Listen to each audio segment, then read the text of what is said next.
నమస్కారం సామాన్యుడి TV news కి స్వాగతం. ఈనాటి వార్తా విశేషాలు. అందరినివా ఫేజ్ 1 కాల్వల విస్తరణ పనులు పూర్తి కావడంతో గురువారం ముఖ్యమంత్రి చంద్రబాబు నీరు విడుదల చేశారు. జలహారతి ఇచ్చి నంద్యాల జిల్లా నందికొట్కూరు మండలం మాల్యాల పంపింగ్ స్టేషన్ లో 2 మోటార్లను ఆన్ చేశారు. నీటి విడుదలతో రాయలసీమకు తాగు సాగునీటి కష్టాలు తీరనున్నాయి. 12 ఏళ్ల తర్వాత సీమకు 40 టీఎంసీల నీరు అందుబాటులోకి వచ్చింది. జల వనరుల శాఖ ఏర్పాటు చేసిన ఛాయాచిత్ర ప్రదర్శనను సీఎం తిలకించారు. ప్రాజెక్టు అలైన్మెంట్, ఆయకట్టు, కృష్ణా రివర్ బేసిన్ మ్యాప్లను పరిశీలించడం జరిగింది. పంపింగ్ స్టేషన్ వ్యూ పాయింట్ నుంచి నీటి విడుదలను వీక్షించారు.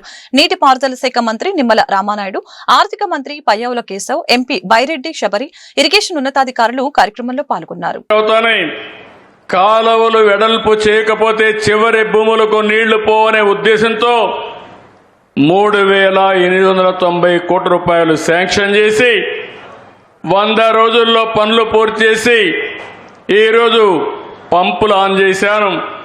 10-15 రోజుల్లో చివరి వరకు నీళ్లిచ్చి అన్ని చెరువులు నింపే బాధ్యత నేను తీసుకుంటానని చెప్పి మీ అందరికీ హామీ ఇస్తున్నా. చాలా మంది అన్నారు ఈ తక్కువ సమయంలో మేము చేయలేమంటే, కాదు చేసి తీరాలని. ఈరోజు 3,850 క్యూసెక్స్ ఆఫ్ వాటర్ అంటే దగ్గర 4 టీఎంసీ నీళ్లు ఈ కాలువ ద్వారా తీసుకుపోయే పరిస్థితి వస్తుంది. అది ఒక చరిత్ర అని చెప్పి కూడా నేను మీకు తెలియజేసుకుంటున్నా. నాకెప్పుడు కూడా సవాళ్లు తీసుకోవడం కొత్త కాదు. ఒక పని అనుకుంటే ఎందుకు కాదో ఒక సవాలుగా తీసుకుని ఆ పని చేసే వరకు నిద్రపోకుండా పనిచేయడం నా లక్షణం అని చెప్పి మరొకసారి తెలియజేస్తున్నా. ఇక్కడ రైతులు బాగుపడాలి, రైతుల పిల్లలు బాగుపడాలి, మీ జీవితాల్లో మార్పు రావాలని మనం ముందుకు పోయే పరిస్థితికి వచ్చాం. ఉమ్మడి కర్నూలు, అనంతపూర్, కడప, చిత్తూరులో 6 లక్షల ఎకరాలకు నీళ్లిచ్చి 33 లక్షల మందికి నీళ్లిచ్చే సౌకర్యాన్ని కల్పించామంటే ఇది నా జీవితంలో మర్చిపోలేని రోజుని మరొకసారి మీ అందరికీ విజ్ఞప్తి చేస్తున్నా. ఒక కళ నెరవేర్చాం. ఆ కళ కనింది ఎన్టీఆర్ అయితే దాన్ని నెరవేర్చిన పార్టీ తెలుగుదేశం పార్టీ అని మరొకసారి మీ అందరికీ విజ్ఞప్తి చేస్తున్నా. 14-19 5 సంవత్సరాల్లో 12,500 కోట్ల రూపాయలు రాయలసీమ ప్రాజెక్టుకి ఖర్చు పెట్టిన పార్టీ తెలుగుదేశం పార్టీ అని చెప్పి మీకు తెలియజేస్తున్నా. రాయలసీమ గురించి మాట్లాడతారు, కులాలని రెచ్చగొడతారు, మతాలని రెచ్చగొడతారు. నేను అడుగుతున్నా, మీరు 5 ఏళ్లుంటే కనీసం 2,000 కోట్ల రూపాయలు ఖర్చు పెట్టాలని మనస్సు మీకు రాలేదు. ఎవరు రాయలసీమకు మంచి చేశారో మీరు అర్థం చేసుకోవాల్సిన అవసరం ఉంది. టెండర్లు క్యాన్సిల్ చేశారు, చేసి గొప్పలు చెప్పారు. 2,000 కాదు, 3,800 కాదు, నేను 10,000 క్యూసెక్లు తీసుకెళ్తానని చెప్పి మాట్లాడి తమ్ముళ్ళు 10 పైసలు ఖర్చు పెట్టిన వాళ్ళని ఏమనాలని నేను అడుగుతున్నా. ఏపీ మంత్రి లోకేష్ పై అనవసరంగా మాట తూలితే తాట తీస్తామని వైసీపీ నేతలను ఎమ్మెల్సీ భూమిరెడ్డి రామ్గోపాల్ రెడ్డి హెచ్చరించారు. లోకేష్ ప్రజల నుంచి వచ్చిన నాయకుడని, 2019 నుంచి 24 మధ్య కాలంలో ఆయన రాష్ట్ర ప్రజల మధ్యనే ఉన్నారని చెప్పారు.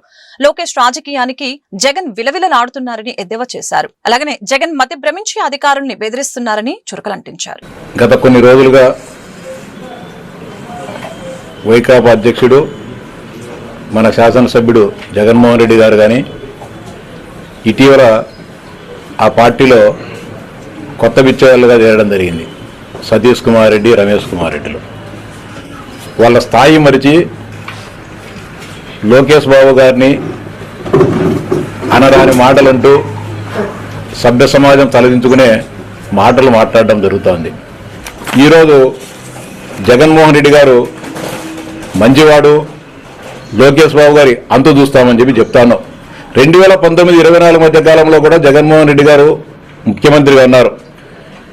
ఎక్కడికి లోకేష్ బాబు గారు ఎక్కడ పారిపోలేదే. సింగపూర్కు పోలే, అమెరికాకు పోలే, లండన్కు పోలేదు, లేకపోతే కనుక మలేషియాకు పోలేదు, ఎక్కడ పారిపోలేదే.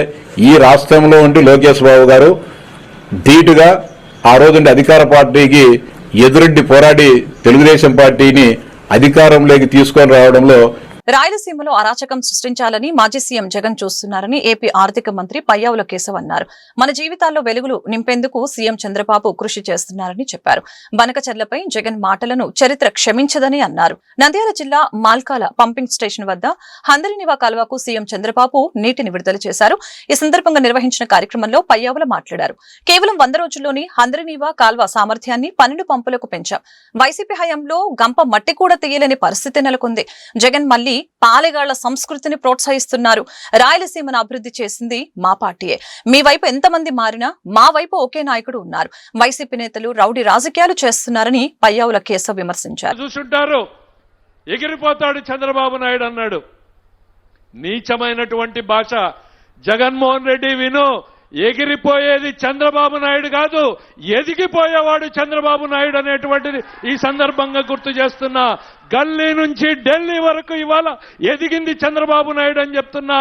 రోజు రోజుకి గంట గంటకి ఇక దిగజారడానికి అంతే లేదన్నట్టుగా దిగజారుతున్నది నువ్వు అనేటువంటిది గుర్తు చేస్తా ఉన్నా. ఒకవైపు రాయలసీమ ద్రోహిగా మిగిలిపోతున్నావు, మరోవైపు ఈ రాష్ట్ర ప్రజానీకానికి నువ్వు ఒక పాలెగాడిగా తయారైతున్నావు. అరాచకం, అశాంతి రప్ప రప్ప నరుకుతానంటే అది పాలెగాళ్ల సంస్కృతి అనేటువంటిది నేను చెప్తా ఉన్నా. మరోవైపు నీళ్ళు ఎట్లా ఇవ్వాలనేటువంటి ఆలోచించే నాయకుడు జగన్మోహన్ రెడ్డి గారికి గుర్తు చేస్తా ఉన్నా.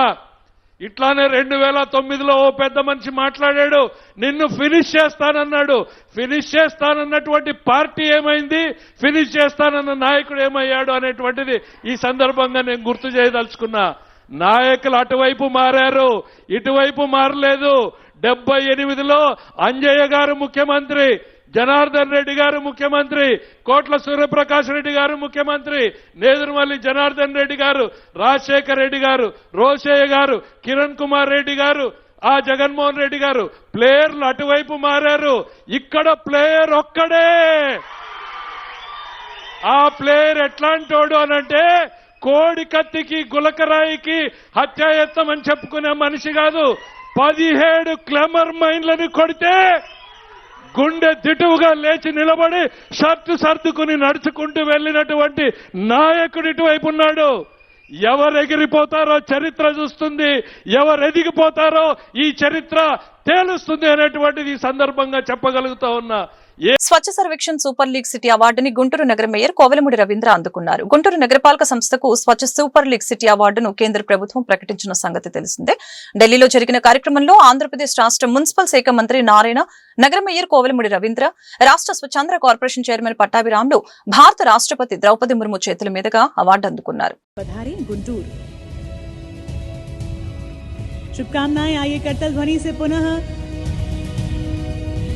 ढेर सारी बधाई देते हैं इन सभी विजेताओं को।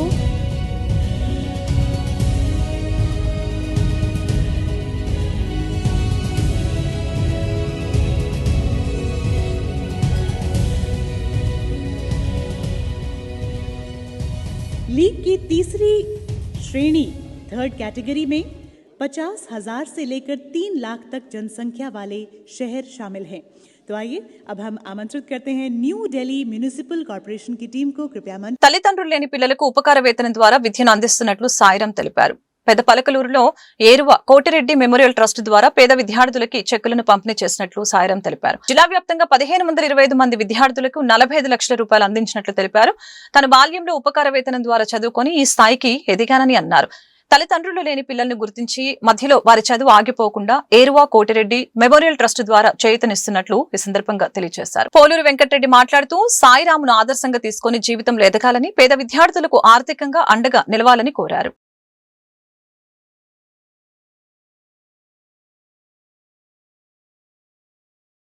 సో నా పేరు సాయిరామ్ ఏరువా, ఎన్ఆర్ఐని. నేను 1997లో ఈ ఊర్లో స్కూల్ కట్టిస్తానని ప్రామిస్ చేసి 98లో అమెరికా వెళ్ళాను. వెళ్ళిన తర్వాత 1.5 ఇయర్లో ఇక్కడికి వచ్చి స్కూల్ స్థలం కొని కట్టించడం జరిగింది అందరి సహాయంతో. దాని తర్వాత నుంచి స్కాలర్షిప్స్ ఇవ్వడం మొదలుపెట్టాము. ఫస్ట్ మా ఊర్లో మొదలుపెట్టి తర్వాత 2012 నుంచి చుట్టుపక్కల ఉన్న గ్రామాలన్నింటిలో నుంచి స్కూల్స్ తీసుకొని ఈరోజు 50 స్కూల్స్కి, గవర్నమెంట్ స్కూల్స్కి మనం స్కాలర్షిప్స్ ఇచ్చి వాళ్ళని ఎంకరేజ్ చేస్తున్నాం. వాళ్ళు కాకుండా ఇంటర్మీడియట్, బీటెక్, ఎంబీబీఎస్, బీఎస్సీ ఇట్లా అదర్ కేటగిరీస్ పాలిటెక్నిక్ చదువుతున్న వాళ్ళందరికీ ఒక 500 మందికి సుమారు 4,000-5,000 రూపాయల స్కాలర్షిప్ ఇవ్వడం జరుగుతుంది. కొంతమంది నేను పర్సనల్గా అడాప్ట్ చేసుకున్నాను. ఏంటంటే వాళ్ళు ఆర్ఫన్స్ అయి ఉండొచ్చు, అయితే సింగిల్ పేరెంట్ అయి ఉండొచ్చు. వాళ్ళని తీసుకొని నేను కంప్లీట్ ఫీజు వాళ్ళకి పే చేసి వాళ్ళ ఎడ్యుకేషన్ సపోర్ట్ చేస్తాను. ఇది చిన్న హెల్ప్ అంతే. దేశం నాకు లైఫ్ ఇచ్చింది, so I'm giving back little అన్న చిన్న ప్రయత్నం అంతే. వాళ్ళందరూ చదువుకోవాలి, చదువుకుంటే గొప్పగా మన దేశం అభివృద్ధి చెందుతుంది. జస్ట్ హెల్ప్ చేయాలన్న సెల్ఫిష్నెస్. ఎంతమంది స్టార్ట్ చేశారు, ఇప్పుడు ఎంతమంది చేరుకుంది? మేము 2001 నుంచి స్కూల్ స్టార్ట్ అయింది, మేము కట్టించిన స్కూలు. అప్పుడు ఓన్లీ మా ఊరు స్కూల్లోనే చేసాము. అప్పటి నుంచి ఇక 100, 200, 300తో మొదలై ఈరోజు 1500, 1600 నెంబర్కి చేరుకుంది. ఇది ఇంకా పైకి వెళ్ళాలని, వీళ్ళు నన్ను ఎక్కువ ఛాలెంజ్ చేయాలని, నేను అలాగే బిజినెస్లో గ్రో అయ్యి ఇంకా తీసుకొచ్చి వీళ్ళకి డబ్బులు ఇవ్వాలి, ఎక్కువ మందికి హెల్ప్ చేయాలనేది కోరిక, సంకల్పం. సో ఫ్యూచర్లో కూడా నేను ఇక్కడికి 6 months వచ్చి ఇక్కడ ఉండి కొన్ని గ్రామాలను తీసుకొని ఆ గ్రామాల్లో స్కూల్స్ ఎలా జరుగుతుంది, నేనేమన్నా కోచ్ చేయొచ్చా వాళ్ళకి, నా టీముని పెట్టి కొంచెం ఎంకరేజ్ చేసి ఎడ్యుకేషన్ నెక్స్ట్ లెవెల్కి తీసుకెళ్లాలనేది నా ఫైనల్ గోల్. అది సింపుల్ గోలు.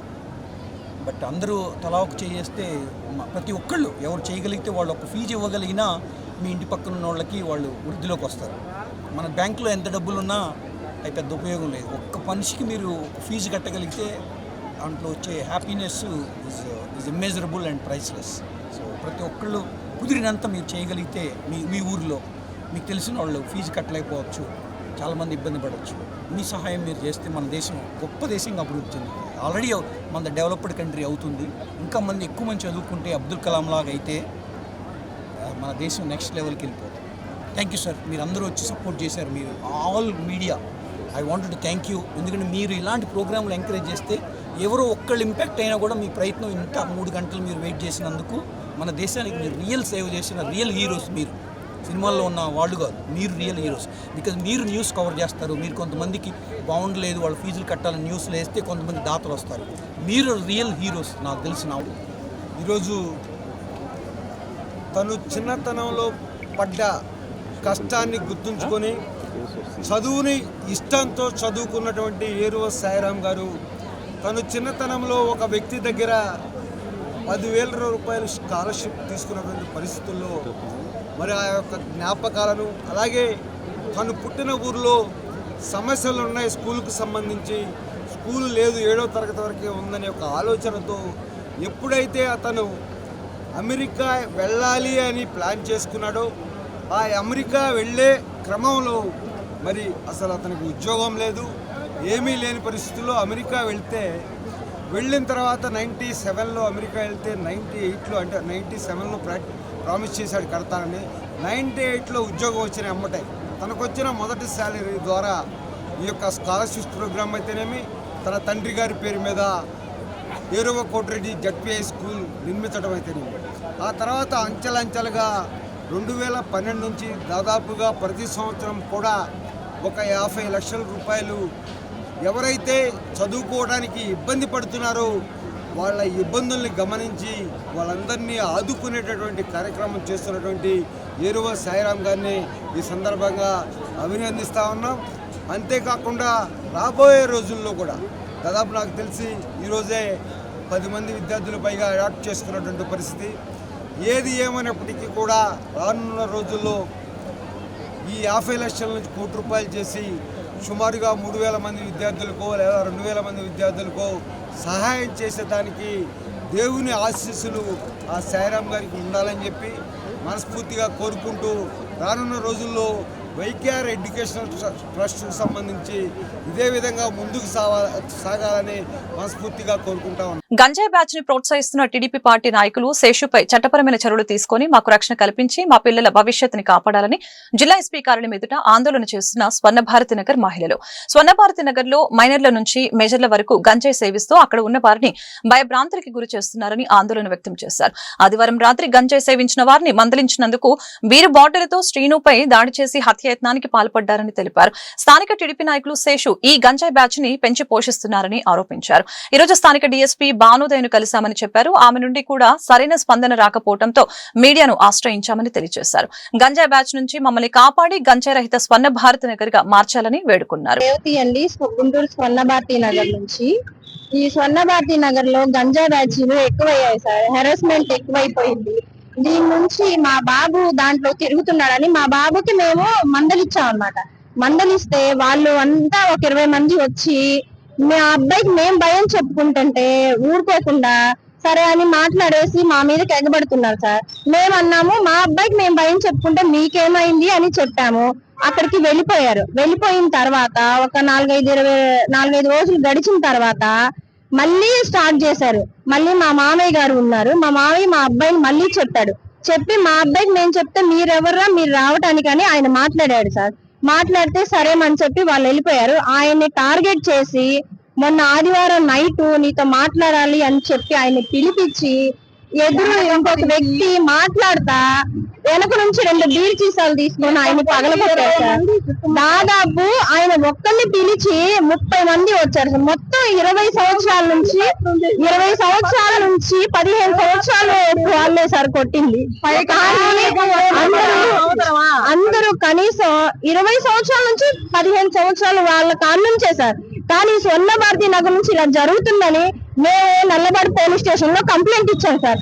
వాళ్ళు యాక్షన్ తీసుకోపోయేలేక సోమవారం వచ్చేసి స్పందనలో ఎస్పీ గారికి పెట్టాం సార్. ఎస్పీ గారు నల్లబాడు పోలీస్ స్టేషన్ కి వెళ్ళమన్నారు. అక్కడికి వెళ్ళాము. అక్కడికి వెళ్ళినా గానీ మేము పిలుస్తాము వెళ్ళండి అన్నారు. సరే అని చెప్పి పొద్దున సాయంత్రం 3 రోజులు తిరిగాం సార్. ఏం యాక్షన్ తీసుకోలేదు సార్. అయినా గానీ నిన్న వెళ్ళాము. నిన్న వెళ్తే వాళ్ళని పిలుస్తామని రాత్రి 7 గంటలకు పిలిచారు. పిలిచి వాళ్ళతో పాటు టీడీపీలో ఉన్న శేషు అనే వ్యక్తిని తీసుకొని వచ్చారు. వస్తే వాళ్ళని ఆ పిల్లల్ని బయట పెట్టి శేషు అనే వ్యక్తి వెళ్లి సిఐ గారితో మాట్లాడారు. సిఐ గారి పేరు వంశీధర్ బాబు గారు. ఆయన మాట్లాడిన తర్వాత మార్నింగ్ ఒకలాగా మాట్లాడారు, వాళ్ళు వచ్చిన తర్వాత ఒకలాగా మాట్లాడారు. వాళ్ళని మాట్లాడిన తర్వాత వాళ్ళు బయటకు వెళ్ళిపోయారు. మళ్ళీ ఆ శేషు అనే వ్యక్తి సిఐ గారితో మాట్లాడుతూ అక్కడే ఉన్నారు. నేను వెళ్ళి ఏం సార్ వాళ్ళని పిలిపించి వాళ్ళతో మాట్లాడి ప్రాబ్లం ఏందని తెలుసుకొని మాట్లాడాలి కదా సార్ అని చెప్పాను. చెప్తే ఏంటమ్మా ఎన్నిసార్లు తిరుగుతారు మీరు, మేము చేస్తామని చెప్పారు కదా వెళ్ళండి అన్నారు. నేను అన్నాను అదేం సార్ అలా మాట్లాడతారు, మమ్మల్ని కొట్టి మేము ఇబ్బంది పడతా ఉన్నాం కదా, మాకు న్యాయం చేయకుండా వాళ్ళతో మాట్లాడి వాళ్ళని పంపించేశారు ఏం సార్ అంటే, ఏంటి పెద్దగా మాట్లాడుతున్నా, వెళ్ళి నీ చేతనేం చేసుకోపో, వెళ్ళి నీ మీద కూడా ఎఫ్ఐఆర్ రాసి నిన్ను కూడా స్టేషన్ లో వేస్తాను కొట్టాడు. ఒక్కరిని చేసి అలా ఎందుకు కొట్టాలి మా అబ్బాయిని? చిన్న పిల్లలు సార్ కొట్టాలి మా అబ్బాయిని. దేనికి ఏం చేశాడు? ఏమన్నా మిమ్మల్ని అన్నాడా? ఏమన్నా చేశాడా? తెలియదు. ఎందుకు కొట్టించాడు? జరగదు.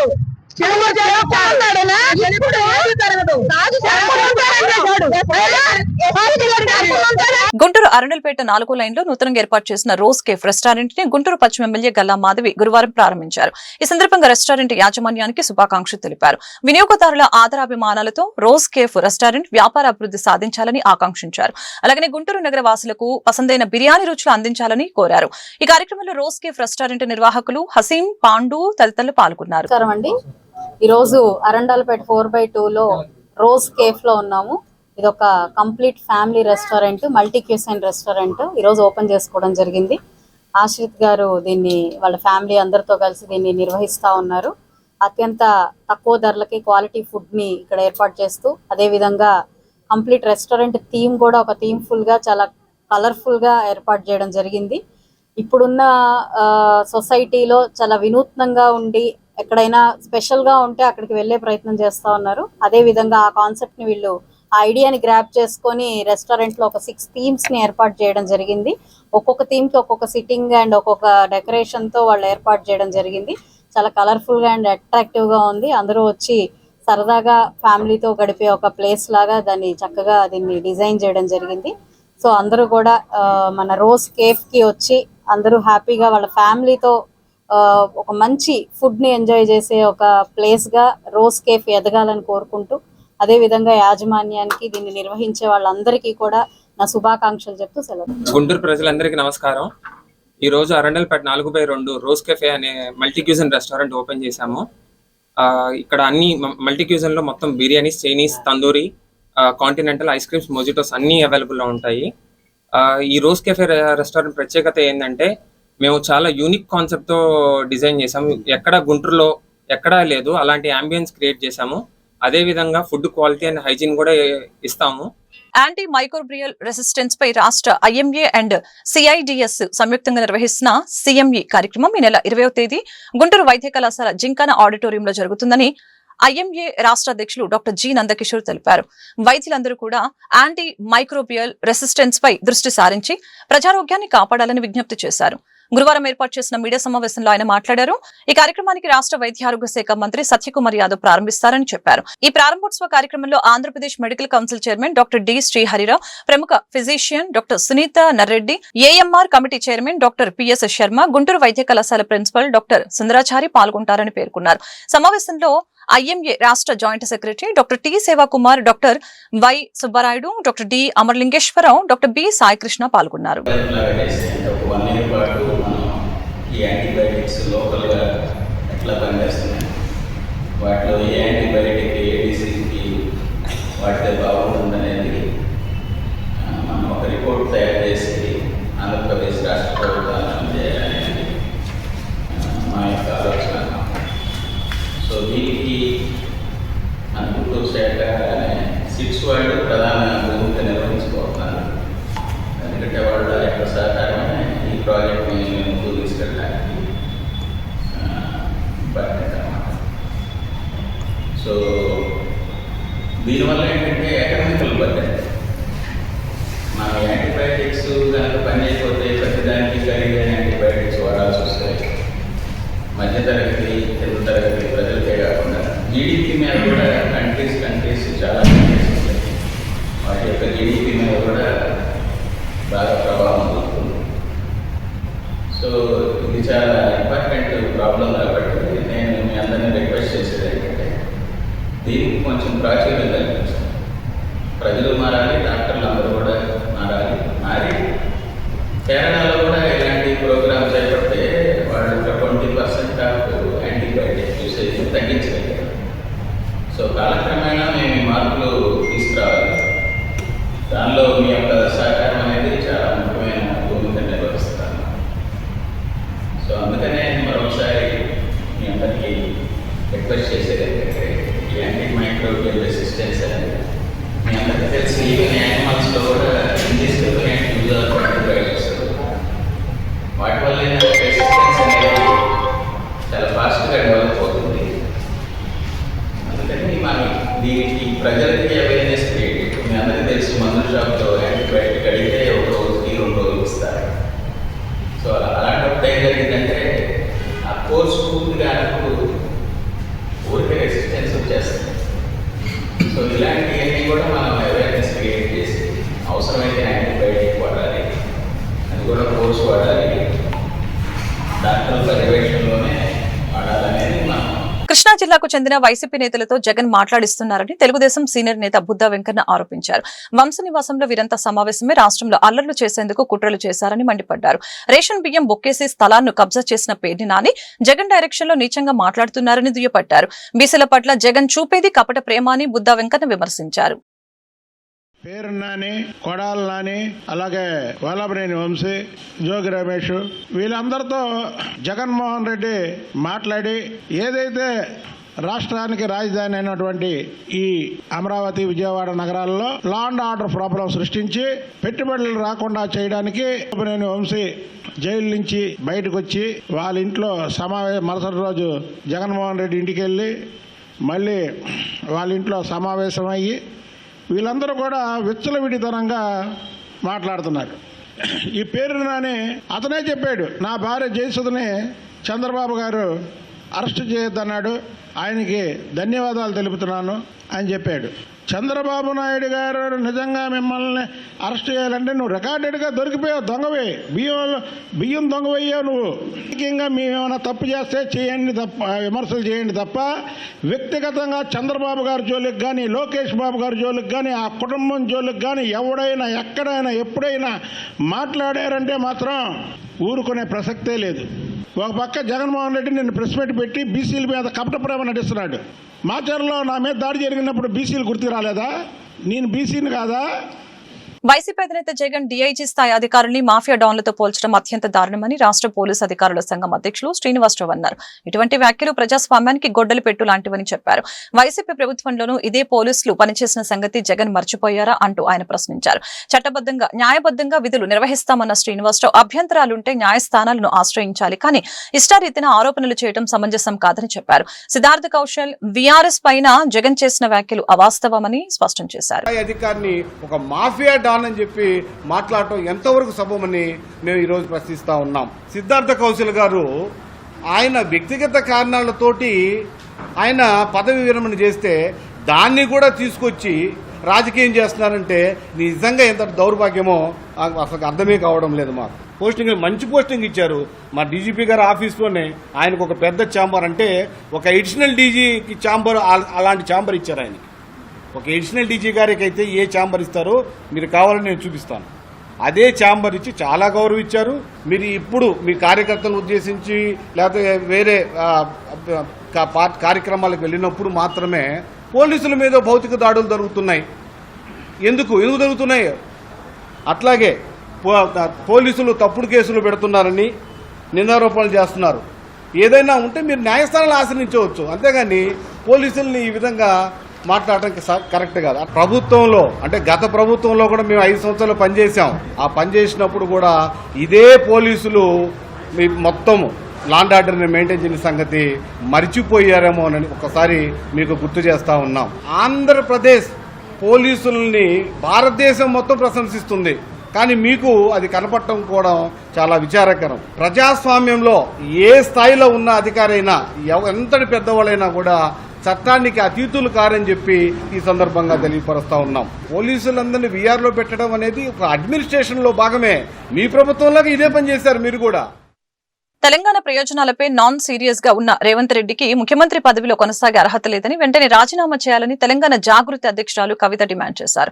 కేంద్ర జలశక్తి శాఖ మంత్రిత్వ శాఖ సమావేశంలో మొట్టమొదటిగా బనకచెర్లపైనే చర్చ జరిగితే రేవంత్ బయటకు వచ్చి అబద్దాలు చెప్పారని మండిపడ్డారు. గోదావరి జలాలను అప్పనంగా అప్పగించేశారని విమర్శించారు. తనపై ఎమ్మెల్సీ తీన్మార్ మల్లన చేసిన వ్యాఖ్యలపై బీఆర్ఎస్ నేతలు స్పందించకపోవటాన్ని వారు విజ్ఞతకి వదిలివేస్తున్నానని కవిత వ్యాఖ్యానించారు.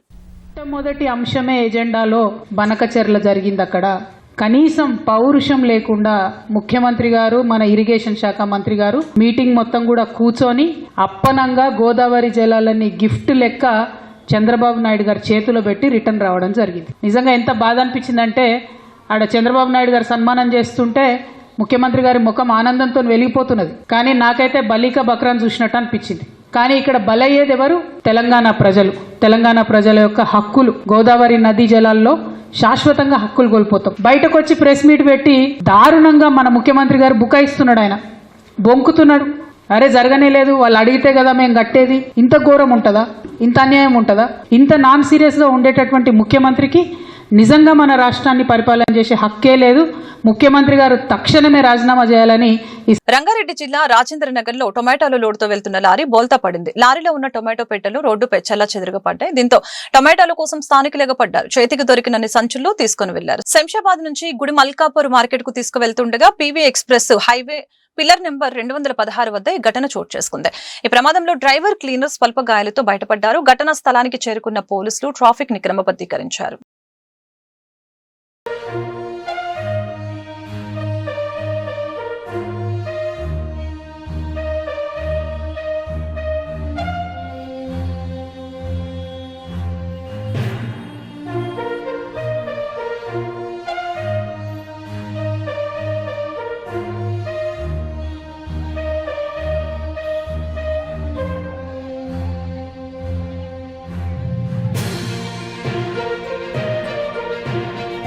ఎల్లో మీడియా చంద్రబాబు రాష్ట్ర ప్రజలను మోసం చేస్తున్నారని వైసీపీ నేత అంబటి రాంబాబు మండిపడ్డారు. పోలవరం, బనకచెర్ల మీదని 2 తెలుగు రాష్ట్రాల సీఎంల సమావేశం అంటూ ఎల్లో మీడియా చాలా రోజులుగా హడావుడి చేశాయి.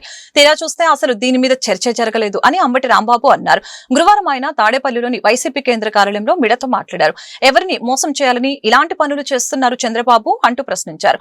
చంద్రబాబు సాల్వారు కప్పి బయటకు వచ్చారు. 2 రాష్ట్రాలు నాకు సమానం అంటూ బడాయి మాటలు చెప్పి వచ్చేశారు. మంత్రి రామానాయుడు మాత్రం కమిటీ వేస్తున్నట్లు చెప్పి మళ్లీ మోసం చేయాలని చూశారు. విభజన సమస్యల పరిష్కారం కోసం అంటూ గతంలో 2 సీఎంలు కలిశారు. ఆ రోజు కూడా తెగ బడాయి మాటలు చెప్పారు. తీరా చూస్తే ఏమీ లేదు. కానీ వారి ఎల్లో మీడియా మాత్రం ఆహా ఓహో అంటూ జాగిలు లేపిందని దుయ్యపట్టారు. తర్వాత గత సంవత్సరం 7/7/24 గత సంవత్సరం ఇదే మాసంలో 7వ తారీఖున ప్రగతి భవన్లో సమావేశమయ్యారు 2 ముఖ్యమంత్రులు. గుర్తుందో లేదో మీకు, రాష్ట్ర ప్రజానీకానికి గుర్తు చేస్తున్నా. దానిలో ఏం చెప్పారంటే విభజన సమస్యల పరిష్కారానికి మేము సమావేశమయ్యాం. ఇక్కడ నుంచి కొంతమంది మంత్రులు, అక్కడి నుంచి కొంతమంది మంత్రులు, పెద్ద ఆర్భాటం, టీవీలన్నీ మోగిపోయాయి. విభజన సమస్యలు పరిష్కారం కోసం మేము సమావేశమయ్యామని పెట్టారు. చివరికి ఏమొచ్చిందయ్యా సమావేశంలో అంటే ఏమి రాలా. విభజన సమస్యల పరిష్కారం కోసం కమిటీ వేస్తాం, త్వరలో తేల్చేస్తాం అన్నారు. ఏం తేల్చారో అని అడుగుతా ఉన్నా. నారా చంద్రబాబు నాయుడు గారు సంవత్సరం అయిపోయింది. ఇవాళ 17/7/25 7/7/24 మీరు సమావేశమయ్యారంటే 6వ తారీఖు సమావేశమయ్యారు. సొరకాయలు కోసినట్టు కోసేశారు. ఒక ఉపసంఘం వేసేస్తామన్నారు. 2 సమస్యలు పరిష్కారం చేసేస్తామన్నారు. వాళ్ళు బ్రహ్మాండంగా 2-3 ప్రశ్నలు అడిగారు. అయ్యా తిరుపతి గుళ్ళో కూడా మాకు వాటా కావాలన్నారు, సీ కోస్ట్లో కూడా మాకు వాటా కావాలన్నారు. నోరు మూసుకొచ్చేశారు. ఇంతవరకు సుయ్యి లేదు. ఇది అంతే. బనకచర్ల పోలవరం ప్రాజెక్ట్ మేము పర్మిషన్ తీసుకొచ్చేస్తాం, 2 ముఖ్యమంత్రులు కూర్చుంటున్నాం, ఈ నీటి భాగాలన్నీ తేల్చేస్తాం అన్నారు. ఏమీ లేదు, సుయ్యి లేదు. ఊరికినే ఆర్భాటం ఎక్కువ తప్ప ఏ విధమైన కార్యక్రమం చేయకోకుండా చంద్రబాబు నాయుడు గారు ఊరికినే డప్పాలు కొట్టే కార్యక్రమం, వారి పత్రికలేమో ఆహా ఓహో అని భజన చేసే కార్యక్రమానికి దిగజారిపోయి రాష్ట్ర ప్రజానీకాన్ని మోసం చేసేటటువంటి కార్యక్రమాలు ఇవాళ చంద్రబాబు నాయుడు గారు చేస్తున్నారనే దానికి ఇది ఒక పచ్చి ఉదాహరణగా నేను చెప్పదలుచుకున్నాను. అంతే. తెనాలి గుంటూరు నందివెలుగు రైలు బ్రిడ్జికి మోక్షం కలిగిందని గుంటూరు తూర్పు ఎమ్మెల్యే నజీర్ అహ్మద్ తెలిపారు. పాత గుంటూరులో నిర్మాణంలో ఆగిపోయిన తెనాలి గుంటూరు నందివెలుగు రైల్వే బ్రిడ్జిని పరిశీలించిన అనంతరం మీడియాతో మాట్లాడారు. 2014 నుంచి 19లో ప్రారంభించిన ఈ బ్రిడ్జిని గత ప్రభుత్వం నిర్లక్ష్యం చేసిందని వెల్లడించారు. ప్రజల అవసరాలను, ట్రాఫిక్ సమస్యల్ని గుర్తించి కేంద్ర సహాయ మంత్రి పెమ్మసాని చంద్రశేఖర్ సహకారంతో ఈ నెల 19వ తేదీన నందివెలుగు రైల్వే బ్రిడ్జి నిర్మాణ పనులు ప్రారంభిస్తామని చెప్పారు. ప్రతిరోజు 50,000 మంది ప్రయాణికులు ఈ నందివెలుగు రైల్ గేటు మీదుగా ప్రయాణిస్తారని తెలిపారు. 70% పూర్తయిన ఈ నందివెలుగు రైల్వే బ్రిడ్జిని 27 కోట్ల రూపాయల వ్యయంతో శరవేగంగా పూర్తి చేస్తామని చెప్పారు. ముఖద్వారంగా ఉన్నటువంటి తెనాలి మరియు డెల్టా ప్రాంతాలను కలిపేటువంటి రైల్వే ఓవర్ బ్రిడ్జ్, దీన్ని 2014-19లో ఆనాటి తెలుగుదేశం ప్రభుత్వంలో దాదాపు 27 కోట్ల రూపాయలతో ప్రారంభించడం జరిగింది. కొంతమేర 70% పనులు పూర్తి చేసినటువంటి బ్రిడ్జ్ని గత 5 సంవత్సరాల్లో ఉన్నటువంటి వైసీపీ ప్రభుత్వం పూర్తిగా నిర్లక్ష్యం చేయడంతో పాటు ఒక తట్టమట్టి వేసి అభివృద్ధి కార్యక్రమాన్ని ముందుకు తీసుకుని వెళ్ళేటువంటి పరిస్థితులు లేవు. గతంలో అనేక సార్లు ఈ బ్రిడ్జిని నిర్మించాలని చెప్పి ఉద్యమాలు చేసినటువంటి వ్యక్తులుగా దీని మీద ప్రత్యేకమైనటువంటి శ్రద్ధ తీసుకొని స్థానిక ప్రజల అవసరాలను గుర్తించి వెంటనే కేంద్ర మంత్రివర్యులు పెమ్మసాని చంద్రశేఖర్ గారిని సంప్రదించి ఈ కార్యక్రమాన్ని పూర్తి చేయాలని చెప్పి ఆయన ద్వారా రైల్వే ఓవర్ బ్రిడ్జ్ నిర్మాణ కార్యక్రమాన్ని ప్రారంభించుకోవడానికి రైల్వే అధికారులను సంప్రదించి 27 కోట్ల రూపాయల బడ్జెట్లో తిరిగి ఈ కార్యక్రమాన్ని ప్రారంభించుకోవడం జరుగుతూ ఉంది.